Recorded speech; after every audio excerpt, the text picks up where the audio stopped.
What if the woman Prince Harry loved most didn't leave because she wasn't strong enough to stay, but because she was strong enough to walk away? That question alone changes everything. For years, the story was simple, almost too simple.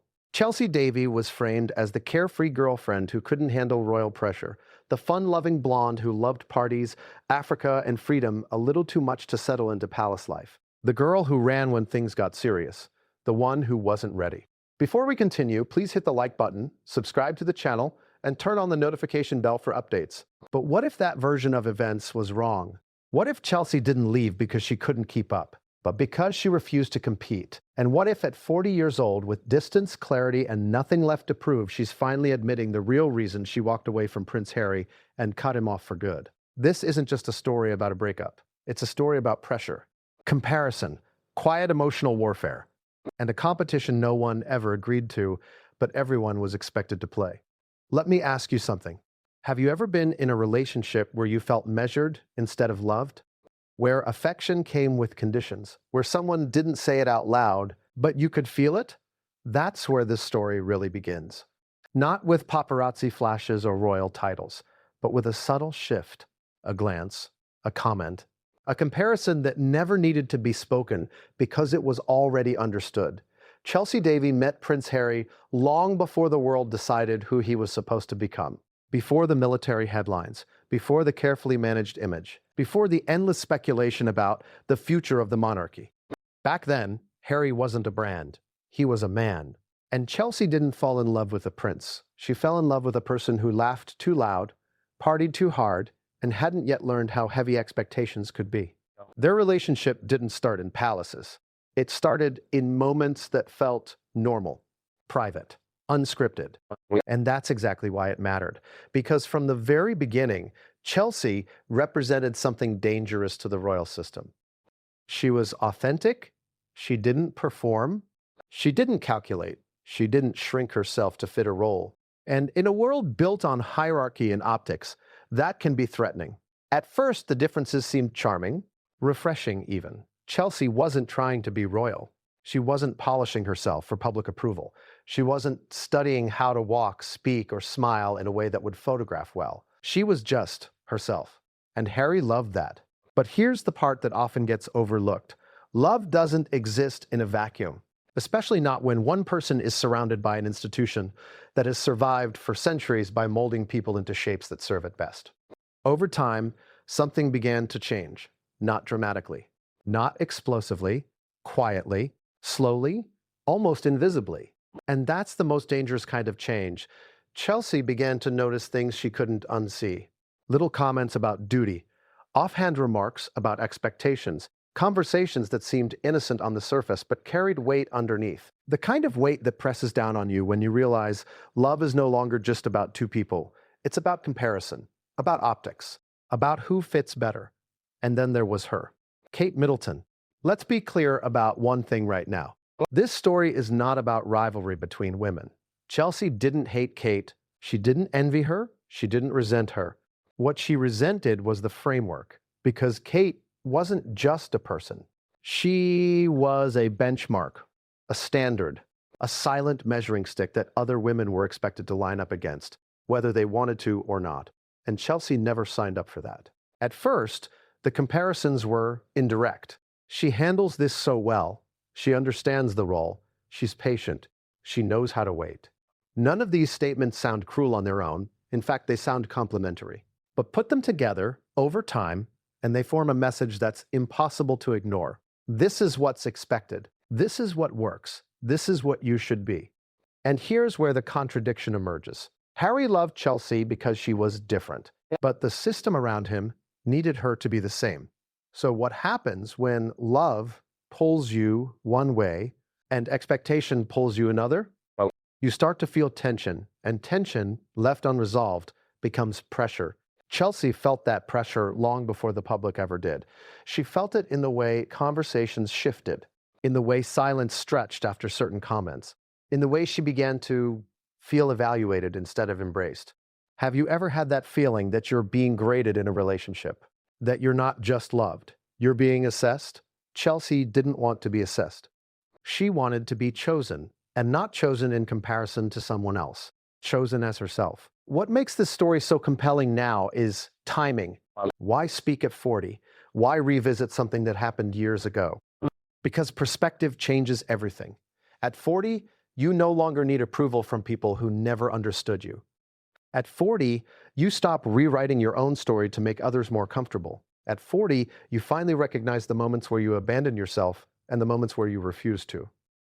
And Chelsy's refusal is the heart of this story. She didn't refuse Harry. She refused the game. She refused to compete with another woman for love. She refused to mold herself into a quieter, softer, more acceptable version just to survive. And that decision didn't come without cost. Because walking away from a prince isn't just walking away from a relationship. It's walking away from a future that millions of people imagine for you. A future people assume you should want. A future that comes with status, security, and admiration. But here's the uncomfortable truth. Not all crowns are worth wearing. Not all futures are freedom. And not all love stories end because someone couldn't handle the pressure. Some end because someone saw the pressure clearly and said no. As the years passed, the narrative hardened. Chelsy became the one who couldn't cope. The girl who loved fun too much. The woman who ran. But inside that narrative is a question no one asked loudly enough. What if she didn't run? What if she stood still long enough to realize she was being pushed into a race she never agreed to enter? What if cutting Harry off wasn't immaturity, but self-preservation? Because that's the part that still shocks people. Chelsy didn't just break up with Harry, she cut him off. Emotionally, psychologically, completely. No lingering public statements, no dramatic interviews, no tell-all revenge. Just silence. And silence in this context is power. Silence says, I don't need to explain myself to a system that never listened in the first place. But silence also holds weight. It means something unresolved is sitting beneath the surface. And now, years later, that surface is cracking. Because when Chelsy admits the real reason she walked away, it reframes everything we thought we knew. It reframes Harry. It reframes the palace. It reframes the role women are expected to play when proximity to power enters the room. And it forces us to ask an uncomfortable question. How many women have been quietly asked to compete, and how many agreed without realizing it? Chelsy realized it, and that realization changed her life. But it didn't happen all at once. There was a moment, a turning point, a sentence that landed differently than all the others. A realization that this wasn't just about love anymore. It was about identity. And once Chelsy saw that clearly, there was no going back. Because the moment you recognize a competition for what it is, you have two choices. You play, or you walk away. And Chelsy Davy chose the option almost no one expected. But what exactly triggered that choice? What was said? What was implied? And why did it make continuing the relationship impossible? Because what came next wasn't a dramatic breakup, it was something quieter. Something more final, something that would change the course of both their lives, and only one of them saw it coming. The moment Chelsy realized she was being measured against someone else, everything changed. The girl who didn't want the crown, what kind of woman walks into a royal love story and never once asks about the crown? That alone should have been the first warning, because from the very beginning, Chelsy Davy was different, not in a way that screamed rebellion, not in a way that demanded attention, but in a way that quietly refused to perform. She didn't enter Prince Harry's world starry-eyed. She didn't see castles and titles and think destiny. She saw a man. And that distinction would eventually cost her everything, and save her at the same time. When Chelsy met Prince Harry, the world hadn't yet decided who he needed to be. He wasn't fully packaged, fully branded, fully managed. He was still messy, still spontaneous, still raw around the edges, and Chelsy fit that version of him perfectly. She laughed loudly. She spoke freely. She didn't tiptoe around other people's expectations. She didn't edit herself mid-sentence to sound more acceptable. In other words, she didn't act royal, and that was the point. Harry wasn't drawn to Chelsy because she blended into his world. He was drawn to her because she didn't. She represented escape, normalcy, a door that opened outward instead of inward. While others studied protocol, Chelsy studied life. While others learned how to wait, she learned how to move. And for a while, That contrast felt intoxicating. Their early relationship didn't look like a fairy tale. It looked like real life.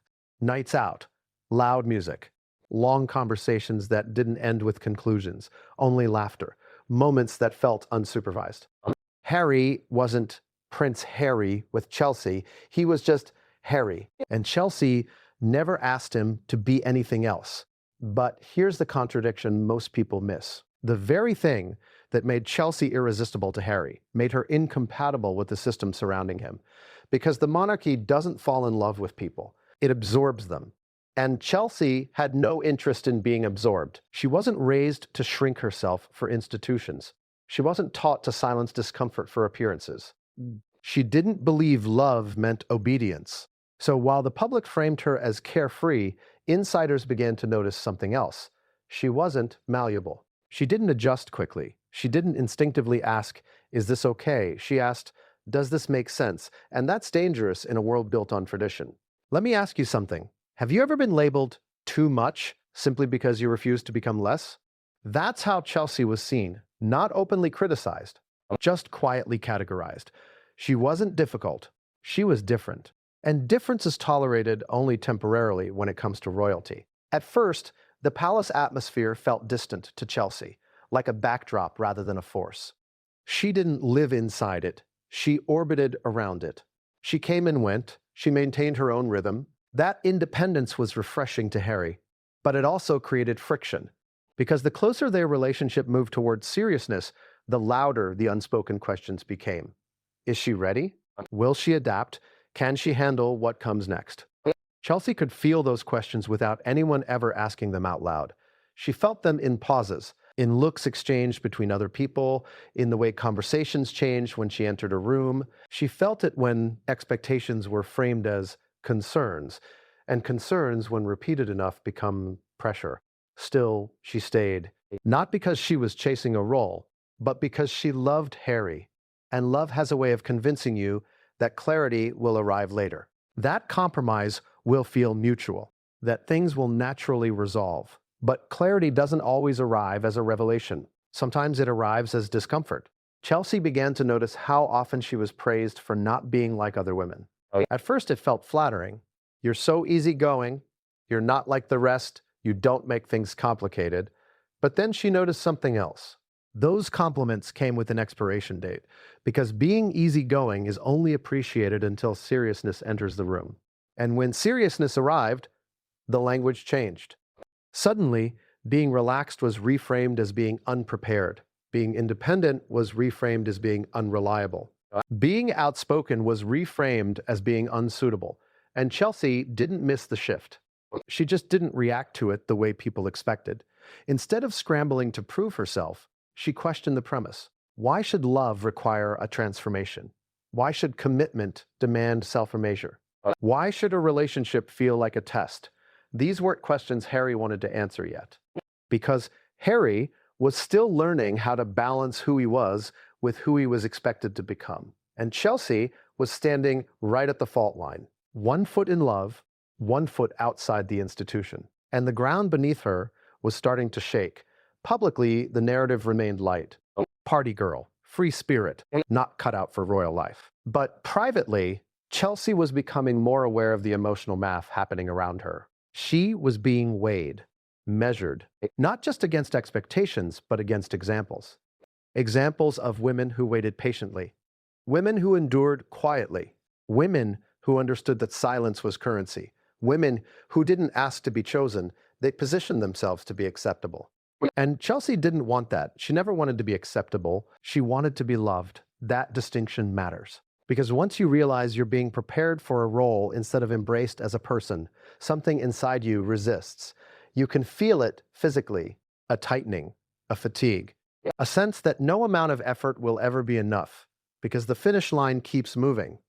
Chelsea felt that, and she began to pull back. Not dramatically, not angrily, but instinctively. She protected her sense of self the only way she knew how.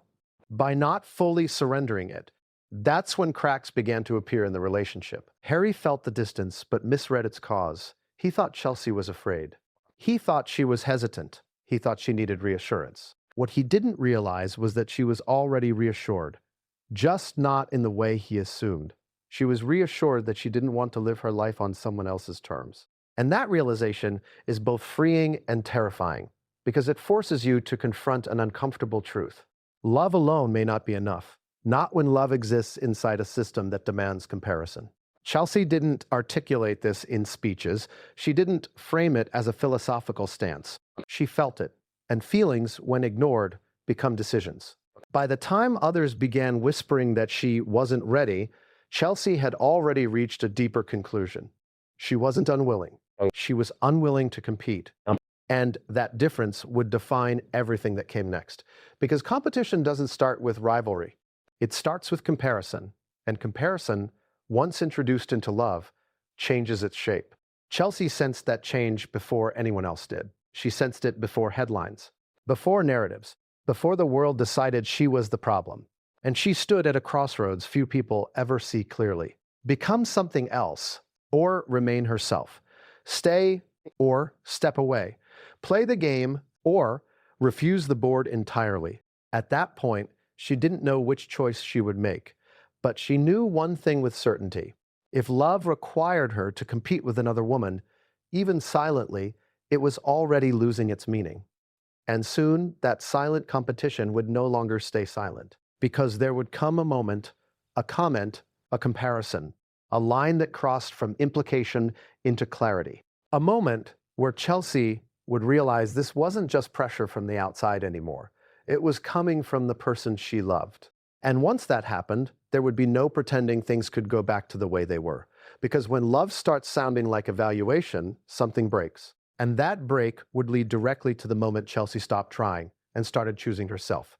But that moment didn't arrive gently. It arrived disguised as something ordinary, a conversation, a remark, a comparison that would change how Chelsy saw everything and everyone involved. And once she heard it, she could never unhear it. What happens when love quietly turns into a scorecard?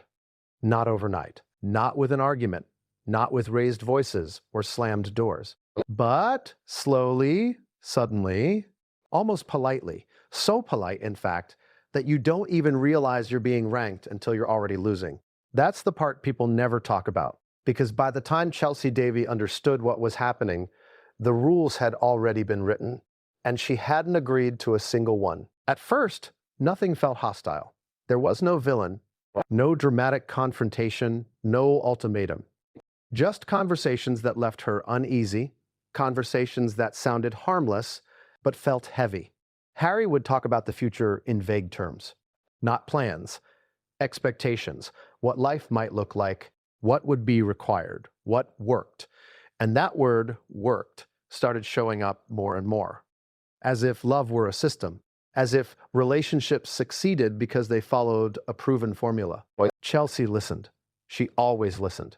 But she also noticed something else. Whenever examples were given of what worked, they all pointed in the same direction.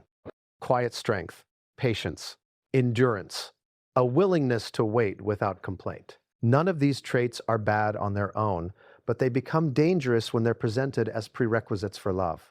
Because suddenly, love isn't mutual. It's conditional. And conditions create competition. Let me ask you something. Have you ever been praised in a relationship in a way that subtly implied you could be replaced by someone who did it better? Not directly, not cruelly, just comparatively. You're great, but she handles this so well. You know she never complains. Those sentences don't sound like threats, but they plant seeds, and seeds grow. Chelsy felt those seeds taking root. She wasn't told to change. She was shown examples of women who didn't need to. And the implication was clear. If you want to stay, you should learn from them. This is where the ranking system begins, not with insults, with admiration. Harry would speak respectfully about other women in the royal orbit, especially Kate Middleton. Not obsessively, not maliciously, just consistently. Kate's patience was highlighted, her composure praised, her ability to endure pressure admired. And each time Chelsy felt something shift inside her. Because admiration, when repeated in the wrong context, becomes comparison, and comparison is the enemy of intimacy. Chelsy didn't dislike Kate. She didn't feel threatened by her, but she felt herself being placed beside her, whether she wanted to be there or not. Two women, one invisible scale, and Chelsy never asked to step on it. Here's the contradiction that made it worse. Harry wasn't trying to hurt her. In his mind, he was describing stability. He was describing what the future required. He was trying to bridge love and duty. But in doing so, he turned love into a performance review. And Chelsy felt evaluated, not embraced, evaluated. She began to notice how often her reactions were measured, how her discomfort was reframed as resistance, how her questions were treated like hesitation, and how often the word ready came up. Is she ready? That question haunted her. Because ready for what exactly? Ready to stop being herself? Ready to shrink her instincts? Ready to accept that her role would always exist in relation to another woman's success? Chelsy didn't believe readiness should feel like self-erasure, and the more she felt compared, the more she pulled away emotionally. Not out of fear, out of clarity. She started seeing the structure beneath the relationship, the unspoken hierarchy. The way women were ranked not by authenticity, but by adaptability. Who could endure more? Who could complain less? Who could wait longer? And suddenly, Chelsy realized something unsettling. This wasn't about who Harry loved more, it was about who fit better. And fitting better meant blending in. Chelsy didn't blend. She stood out, and standing out becomes exhausting when the goal is assimilation. The pressure wasn't always verbal. Sometimes it was social, an expectation to attend events she didn't care about, to behave in ways that felt rehearsed, to be comfortable being watched. And Chelsy wasn't built for that. She didn't want her life to feel like a constant audition. But that's exactly what it was becoming. Every reaction noted, every choice interpreted, every absence questioned. And when she didn't show enthusiasm for certain expectations, the tone changed. Concern replaced excitement. Worry replaced admiration. And Chelsy saw the shift clearly. She wasn't failing, she was refusing. That distinction mattered to her, even if it didn't to anyone else. The ranking system wasn't written down. It lived in glances, in comments made after the fact, in the way conversations ended when she didn't agree, and worst of all, it lived in the silence that followed. Silence is powerful. Silence says, you should know better. Silence says, this is how it's done. Silence says, you're falling behind. Chelsy hated that feeling, because love shouldn't feel like falling behind. It shouldn't feel like catching up. It shouldn't feel like trying to meet a standard set by someone else's relationship. And yet, that's exactly where she found herself. She tried, briefly, to ignore it, to tell herself she was imagining things, that she was being sensitive, that this was normal. But her body told a different story. She felt tense in situations that should have felt intimate. She felt guarded in conversations that should have felt safe. She felt herself holding back, not because she didn't care, but because she cared too much to lose herself. That's when the contradiction hit her hardest. The more she loved Harry, the more she had to protect herself. And protection requires distance. Harry felt that distance. And instead of asking why Chelsy felt ranked, he focused on the symptoms. Her hesitation, her reluctance, her lack of enthusiasm for certain aspects of the future. And that's when the comparisons became clearer. More direct, still subtle, but undeniable. She handles it better. She understands what's required. She's willing to wait. Each statement landed like a reminder. There is a model. There is a standard. There is a right way to do this. And Chelsy wasn't doing it. Not because she couldn't, but because she didn't want to. At that point, the relationship wasn't just about love anymore. It was about alignment. And Chelsy realized she wasn't aligned with the future being described, not because it was too hard, but because it wasn't hers.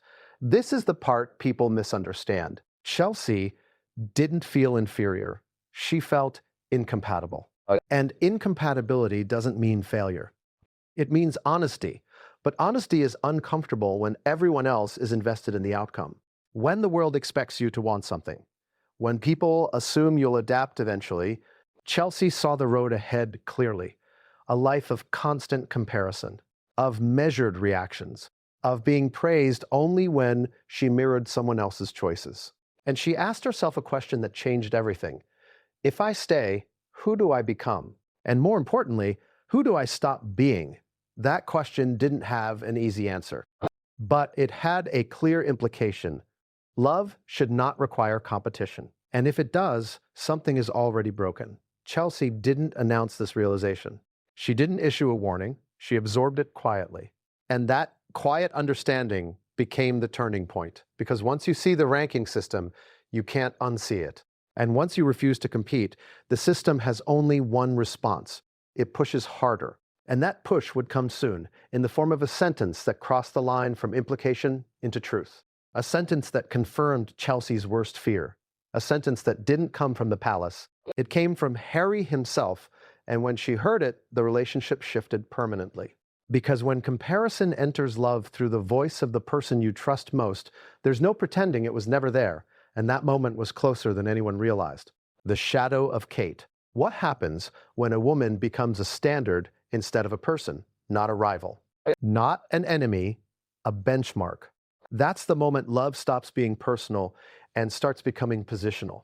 And for Chelsy Davy, that moment arrived quietly, wrapped in praise that wasn't meant to wound, but did. Because the shadow that began to stretch across her relationship didn't come from jealousy. It came from expectation. And expectation, when shaped by hierarchy, always casts a shadow. Chelsy never saw Kate Middleton as competition. She didn't need to. The competition existed without either woman's consent. That's what made it so unsettling. Kate was never positioned as a rival in arguments or confrontations. Her name didn't appear in fights. She wasn't invoked in anger. She appeared in admiration, and admiration, when repeated often enough, can feel like instruction. She's so patient. She understands the role. She's willing to wait. Each sentence carried an invisible subtext. This is what works. This is what's valued. This is what the future looks like. Chelsy noticed how Kate was discussed not as a woman making personal choices, but as a model of success. Not as someone navigating her own challenges, but as proof that endurance was the price of belonging. And suddenly, Chelsy realized she wasn't being asked to love differently. She was being asked to live differently. Kate represented stability to the institution, continuity, predictability, a willingness to sacrifice personal comfort for collective expectation. Those traits were admired, even celebrated, but they were also quietly demanded.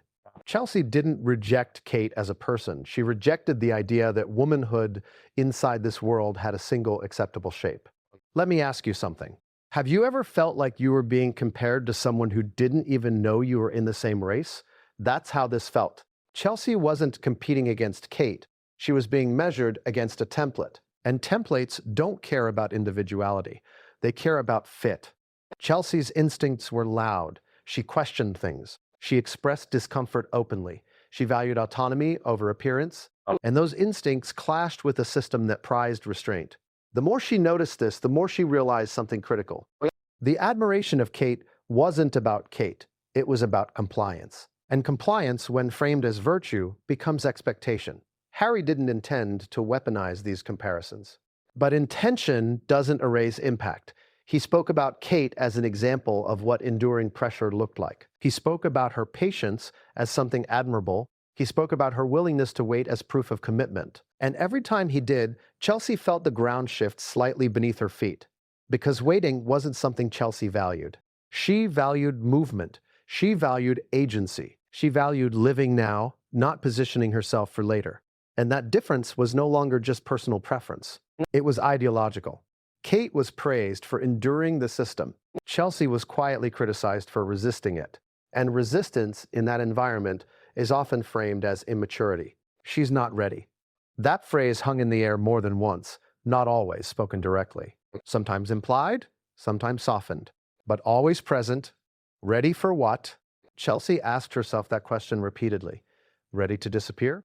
Ready to perform silence?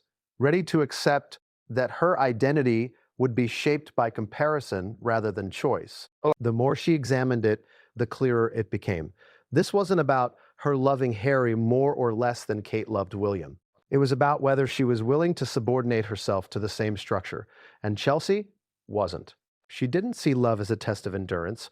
She didn't believe commitment required self-denial. She didn't equate silence with strength. And that philosophical divide grew wider every time Kate's name appeared as an unspoken reference point. Chelsy noticed how often patience was framed as virtue, but patience when demanded, becomes submission. And Chelsy refused to submit to a life she didn't choose. She also noticed something else. Kate's journey was praised for its outcome, not its cost. The waiting, the uncertainty, the scrutiny. All of it was framed as necessary sacrifice. But Chelsy asked a different question. Necessary for whom? Because not everyone measures fulfillment by proximity to power. And Chelsy didn't want to trade freedom for acceptance. This is where the emotional distance widened. Chelsy began to withdraw not because she didn't care, but because caring felt costly. Every expression of discomfort was met with reassurance, not change. Every question was met with explanation, not curiosity. And the underlying message remained the same. This is how it's done. Kate showed us. Chelsy didn't want to be shown how to live. She wanted to choose how to live. That difference is everything. It's the difference between partnership and performance, between love and assimilation, between being valued and being evaluated. And Chelsy could feel herself being evaluated more and more, not just by the institution, but by the man she loved. That realization hurt more than any comparison ever could. Because when comparison comes from outside, you can ignore it. When it comes from within your relationship, it changes how safe love feels. Chelsy started asking herself questions she had avoided. If I stay, will I always be measured against someone else's patience? If I stay, will my instincts always be seen as flaws? If I stay, will I ever be enough as I am? Those questions didn't have comforting answers, and comfort, once lost, is hard to regain. The shadow of Kate wasn't dark, it wasn't malicious. It was simply ever-present, a reminder of what the system rewarded. And Chelsy realized she didn't want to live her life chasing a reward she never wanted. That realization didn't immediately end the relationship, but it changed its direction. Because once you recognize that you're being asked to compete quietly, even lovingly, you begin to detach. Not to punish, but to protect. Chelsy began protecting her sense of self, and that protection created distance Harry couldn't bridge with reassurance alone. He still believed love would smooth the edges. Chelsy knew the edges were the point. And soon, that difference would surface in a way neither of them could ignore, because there would come a moment when admiration turned into instruction, when implication turned into clarity, when Harry would say something meant to encourage, that would instead reveal the truth. A sentence that would cross the line, a sentence that would confirm Chelsy's fears, a sentence that would make continuing the relationship impossible. And when that sentence was spoken, there would be no misunderstanding. Because it wouldn't be about Kate anymore. It would be about what Chelsy was being asked to become. And once that was clear, there would be no going back. What happens when a thought you've been sensing for months finally gets spoken out loud? Not shouted, not weaponized, just said. Casually enough that it almost slips past you. Almost. But not quite. Because when the words finally land, they don't sound new. They sound familiar, like something your body already knew and your mind was trying not to believe. That's how it happened for Chelsy Davy. There was no dramatic argument that night. No raised voices, no tears in the moment, no doors slammed, just a conversation. The kind of conversation couples have when they think they're being honest. Harry was frustrated. Not angry, frustrated, and frustration has a way of loosening filters. He was talking about pressure, about expectations, about how hard everything felt, about the constant scrutiny. And then he said it, not as an accusation, not as an insult, almost as an observation. Why can't you be more like her? The sentence didn't echo. It didn't explode. It didn't even feel loud. It just settled. And in that settling, everything Chelsy had been sensing suddenly made sense. Because this wasn't a misunderstanding anymore. This wasn't projection. This wasn't insecurity. It was confirmation. Up until that moment, Chelsy had been navigating implications, hints, examples, praise that doubled as pressure. But now, the comparison had crossed from abstract to personal, from institutional expectation to relational reality. It wasn't the palace saying it. It wasn't the press, it was the man she loved. Let that sink in for a second. Imagine being in love with someone, deeply, genuinely, and realizing in one sentence that you're being measured against someone else's compliance. Not their heart, not their intentions. Their ability to endure. That's when Chelsy realized something irreversible. This wasn't about Kate as a person.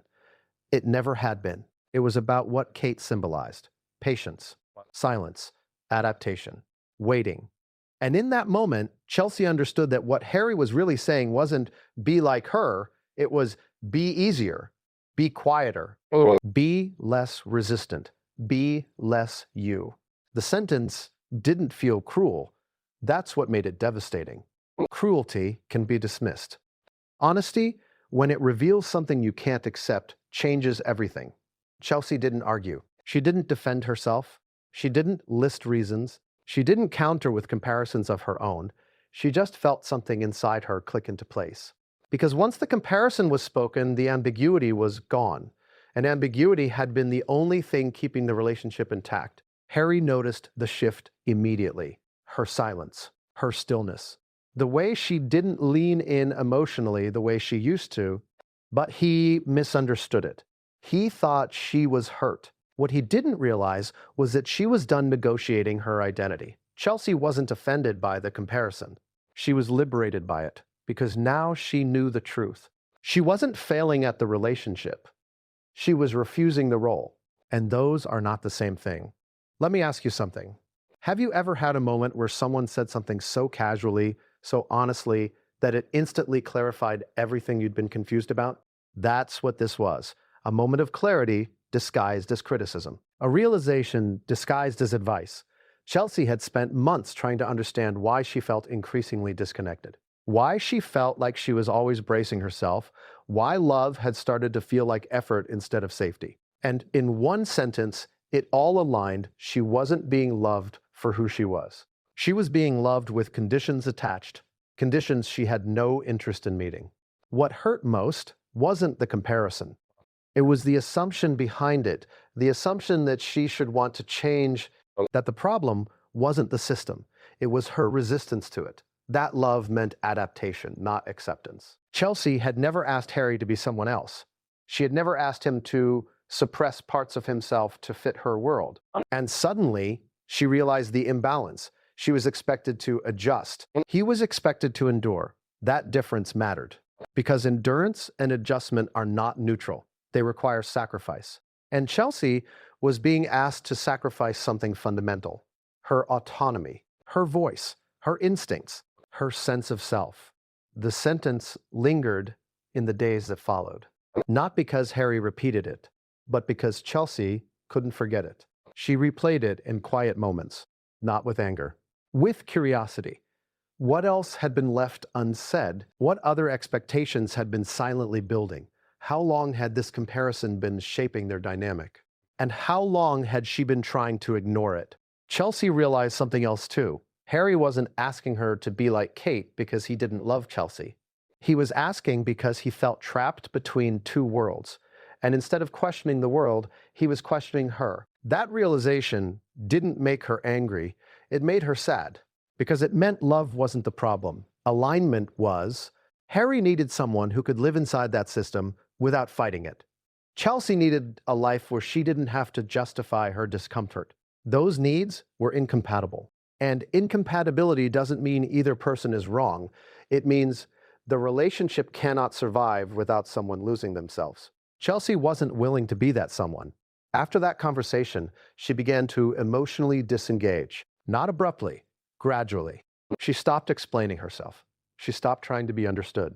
She stopped justifying her boundaries, because justification implies negotiability. And her boundaries were no longer negotiable. Harry sensed the distance and tried to close it. He reassured her. He told her he loved her. He insisted that things could work, but reassurance can't undo revelation. Once you see the terms clearly, reassurance feels hollow, because the terms haven't changed. Chelsy didn't want to be reassured. She wanted to be accepted, as she was, without comparison, without conditions, without being asked to perform someone else's patience. The sentence had done its work. It had exposed the truth beneath the affection, and Chelsy knew that staying would mean pretending she hadn't heard it. Pretending she could become someone else over time. Pretending that love would eventually feel unconditional. She wasn't willing to pretend. That's when she began to pull away for real. not just emotionally, mentally. She started imagining a future without Harry. Not dramatically, not bitterly, but clearly, she imagined waking up without pressure, making decisions without scrutiny, living without being measured. And for the first time in months, that future felt peaceful. Peace is dangerous to relationships built on expectation. Because once you feel it, you stop settling. Harry noticed the shift. He felt her slipping away, and he didn't understand why reassurance wasn't working, why love wasn't enough anymore, why Chelsy wasn't fighting for the relationship the way he expected. But Chelsy wasn't fighting because she wasn't losing. She was choosing herself, choosing her integrity, choosing a life where love didn't require comparison. The sentence had drawn a line. On one side was adaptation. On the other was authenticity. And Chelsy stepped back to see which side she stood on. The answer was clear. But clarity doesn't always bring immediate action. Sometimes it brings mourning. Chelsy mourned the version of the relationship she thought she had. She mourned the future she once imagined. She mourned the idea that love alone could overcome structural pressure. And once she mourned it, she let it go. Not all at once, but enough to know where this was heading. Harry would keep trying to reconcile love and duty. Chelsy would keep resisting being shaped by either. And eventually, one of them would have to walk away. But Chelsy knew something Harry didn't yet realize. Staying would require her to compete. Leaving would require her to be brave, and bravery for Chelsy meant refusing to become someone else for the sake of love. But the end wouldn't come immediately. There would be attempts to reconnect, moments of hope, false restarts, because letting go of love is never clean, especially when the love is real. But something fundamental had shifted. The sentence had crossed the line from implication into truth. And once truth is spoken, it can't be unheard. Because from that moment on, Chelsy wasn't just deciding whether to stay with Harry, she was deciding whether to abandon herself. And that decision would lead her to a choice no one expected. A choice that wouldn't just end the relationship, it would end the possibility of ever returning. Because what came next wasn't another conversation, it was a refusal. A refusal that would redefine everything. Refusing the performance. What happens when you realize love has quietly turned into a role? And you decide you're done acting? That's the moment Chelsy Davy stopped negotiating. Not loudly, not dramatically, not with ultimatums.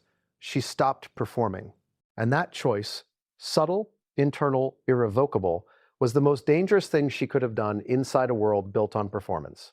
After that sentence, "Why can't you be more like her?" something in Chelsy hardened and softened at the same time. Hardened against pressure, softened toward herself. The emotional bargaining she'd been doing in her head finally ended. No more maybe if I try. No more maybe it'll get easier. No more maybe I'll grow into it. She didn't want to grow into anything. She wanted to remain herself. And that meant refusing the quiet choreography that had begun to shape her days. The choreography looked innocent from the outside. Show up here, smile there, be patient, don't ask too many questions, don't react too strongly, don't disrupt the mood. Don't disrupt the plan, don't disrupt the narrative. Chelsy noticed how often just this once came up. Just this once, attend. Just this once, adjust. Just this once, let it go. But just this once has a way of becoming always. She began to decline things without explanations. Not to punish, to test, to see what would happen if she stopped justifying herself. What happened surprised her. The discomfort didn't disappear. It intensified. Because when you stop performing, people notice the absence. They feel the disruption. And instead of asking why, they often try to restore the performance. Harry felt it immediately. He sensed the shift in her energy, the way she was present but no longer pliable, engaged but no longer accommodating, loving but no longer compliant. To him, it felt like resistance. To Chelsy, it felt like relief. Let me ask you something. Have you ever stopped doing emotional labor in a relationship and watched how quickly the imbalance becomes obvious? That's what this was. Chelsy wasn't withholding affection. She wasn't punishing Harry. She wasn't testing him. She was simply no longer smoothing the edges of his world for him. And when she stopped, the pressure he'd been carrying had nowhere to go. So it landed back on her. Harry tried to reframe it as concern. He worried she was pulling away because she was scared. He worried she was overwhelmed. He worried she wasn't ready. That word again, ready. Chelsy didn't feel unready. She felt unwilling. And those two things are worlds apart. She began to notice how often reassurance came with a catch. I love you, but this is how it is. I want us to work, but this is part of the deal. I understand how you feel, but the but did all the damage, because everything before the but became decorative. Chelsy didn't want decorative love. She wanted real acceptance. And real acceptance doesn't require footnotes.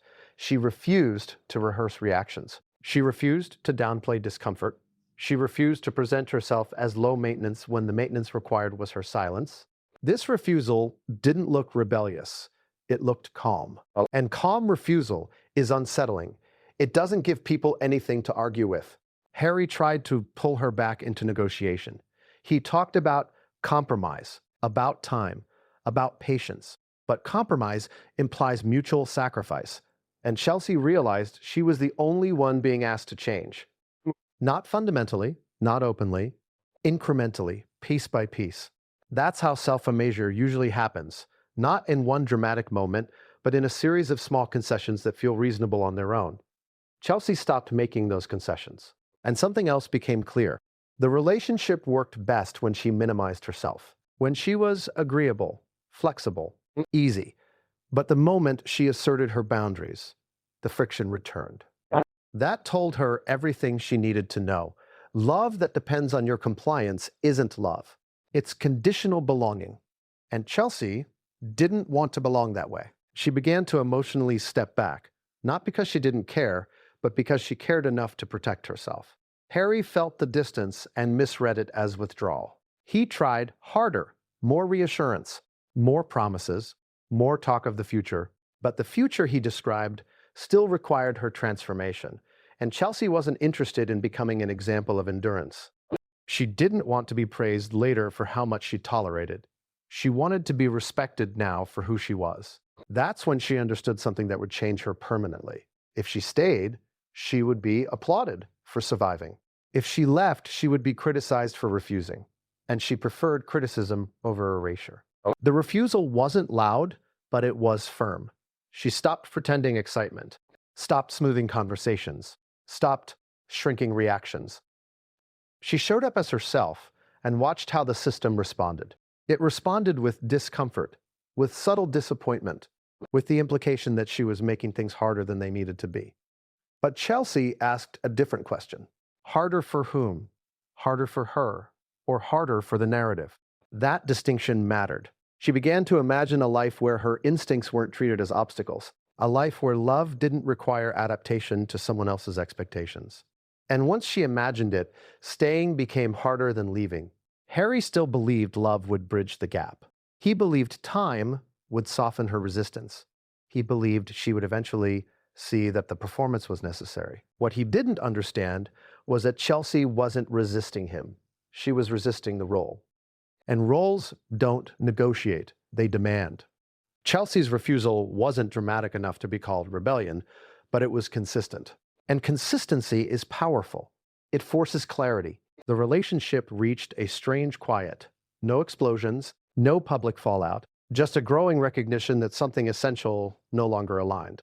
Chelsy didn't issue an ultimatum because she didn't need to. She already knew her answer. She wasn't going to compete. Not with another woman. Not with an institution. Not with a future that required her silence. And for the first time, she felt at peace with that decision. But peace doesn't mean immediacy.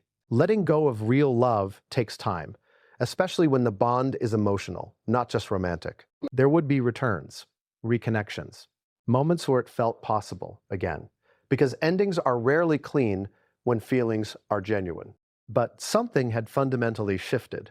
Chelsy had refused the performance. And once you refuse to perform, you can never fully return to the stage. Harry would try to pull her back in. He would believe persistence could fix misalignment. He would believe love could override structure. And for a while, Chelsy would almost believe it too. Almost. But refusal changes you. It sharpens your awareness. And soon, she would reach a moment where distance wasn't enough. a moment where partial presence felt dishonest, a moment where she would make a choice that shocked everyone, not because it was loud, but because it was final, because what comes after refusing the performance is cutting the cord, and that decision was closer than anyone realized. The breakups that weren't really breakups. Have you ever left someone only to realize leaving isn't always final? That's the paradox Chelsy Davy found herself trapped in. Because walking away from Prince Harry didn't feel like an ending. It felt like the first breath of autonomy, the taste of a life not dictated by someone else's expectations. But love, real and complicated, doesn't obey logic or clarity. It lingers. It pulls, and it refuses to disappear simply because the mind demands it. The world believed Chelsy walked away, cut ties, and vanished. Headlines framed it neatly: Chelsy Davy breaks up with Prince Harry, or the girl who couldn't handle royal pressure. A tidy narrative, easy to digest. But reality was never tidy. The first breakup wasn't explosive. No shouting matches, no tearful public confrontations, no dramatic palace intervention. It was quiet, civil, polite almost. Harry and Chelsy recognized that they couldn't continue under the same conditions. She wasn't willing to compete. He couldn't reconcile his world with her refusal to fit the expected mold, so they parted ways, ostensibly. But parting ways is a complicated phrase when feelings are real and intertwined, because leaving doesn't erase intimacy. It doesn't erase shared history. It doesn't erase laughter, late-night conversations, whispered secrets. It doesn't erase the bond of love that was formed before the first expectation, before the first comparison. And that's where the paradox begins. Chelsy didn't want to disappear completely. She didn't want to sever the emotional connection. Not yet. She wasn't ready for cold detachment. She simply wanted space, distance, the ability to exist without being measured. But Harry, caught in the same emotional limbo, couldn't accept distance as permanent. He believed absence could be temporary. He believed love could endure without compromise. And that belief led to a strange cycle of breakups that weren't really breakups. They would separate. They would reconnect. They would laugh.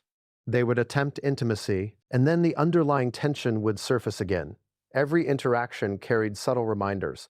Chelsy's refusal to perform, her insistence on authenticity, her resistance to being compared, all of it resurfaced, quietly but insistently. Harry would try to smooth it over. He would reassure her, promise her, convince her that everything would be fine if she just allowed him to guide them back to equilibrium. But equilibrium required her to compromise, again, to step into a role that demanded suppression of instinct, moderation of desire, and obedience to expectation. And she refused. Each time they reconnected, Chelsy would feel that familiar weight pressing down, the invisible scorecard. Each attempt to return felt like a negotiation she didn't want to engage in. And yet, the human heart is never so rational. She wanted Harry. She loved Harry. But she didn't want him at the cost of her identity. Have you ever felt that tension? That agonizing pull between desire and principle? It's paralyzing. It forces you to ask the hardest questions. How much of myself am I willing to surrender to stay with someone? And at what point does love stop being love and start being obligation? For Chelsy, the answer became clear over time. Not instantly, not in a single dramatic epiphany, but through repeated cycles of temporary reunions, quiet observations, and reflection. The pattern emerged. Every attempt to return to the relationship required a compromise she wasn't willing to make, and each compromise slowly eroded her sense of self. So she began to treat the breakups differently. They weren't endings. They were experiments, small tests of her emotional resilience. Each separation allowed her to evaluate. Could she exist in this relationship without losing herself? Could she withstand the subtle comparisons without being broken down? Could she love without being measured? The answer, every time, was no. And that no crystallized over months of tension, observation, and reflection. It became a principle she refused to abandon. Harry, for his part, remained committed to the idea that love could bridge the divide. He believed, in earnest, that affection and loyalty could overcome structural incompatibility. He tried. Time and again, he tried. But Chelsy had realized something fundamental. Love alone was never the point. The point was alignment, and their alignment had always been off. The breakups then were paradoxical. Publicly, they looked like separation. Privately, they were a negotiation with reality. Chelsy wasn't negotiating for Harry. She was negotiating for herself. And that negotiation left no room for compromise on authenticity. Every return brought clarity. Every attempt at reconciliation reinforced her understanding of what was possible and what was not. The irony of these cycles is that they created the illusion of hope, both for Chelsy and for those observing from afar. Friends, family, and even the media interpreted the brief reconciliations as proof that love could triumph. But the truth was more nuanced. Each reunion was a mirror reflecting what she had already known, that the relationship required a version of herself she would not become, that the love they shared was real, but conditional in a way she could not accept. And slowly, that realization became liberating, because liberation requires honesty, and honesty requires recognition. Recognition that staying meant self-erasure. That compromise, in this context, would cost her more than love could ever repay. So Chelsy made a quiet decision, not dramatic, not public, not even fully conscious at first. She began detaching, not with anger, but with clarity, not with malice, but with resolve. Harry noticed the shift. He felt the subtle distance in her gaze, the restraint in her voice, the calm firmness behind her choices. And yet, he still misunderstood. He interpreted her detachment as temporary hesitation, expecting that affection and reassurance could restore the previous equilibrium. Chelsy knew better. She understood, perhaps more clearly than he did, that love cannot thrive in an environment where identity is consistently challenged. That the cycles of partial breakups, brief reunions, and quiet negotiation could never create a sustainable partnership when the core misalignment remained.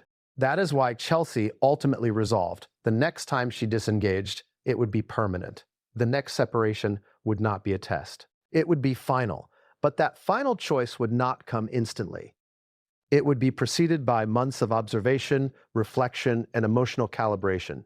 She would make sure that when she finally cut the cord, it would be with absolute certainty and with no room for return. In those months, Chelsy also realized something else. The world would never understand her decision. Media narratives, friends, and even some family members had already framed her as the one who couldn't cope. The public perception assumed failure, immaturity, or disinterest. But Chelsy understood the truth, and that truth was hers alone. Leaving again and again was not weakness. It was a deliberate, considered act of self-preservation. It was refusing to participate in a game she had never agreed to play. It was standing firm against the silent demand to compete, to measure up, to perform a version of herself that wasn't real. And that brings us to the crucial point.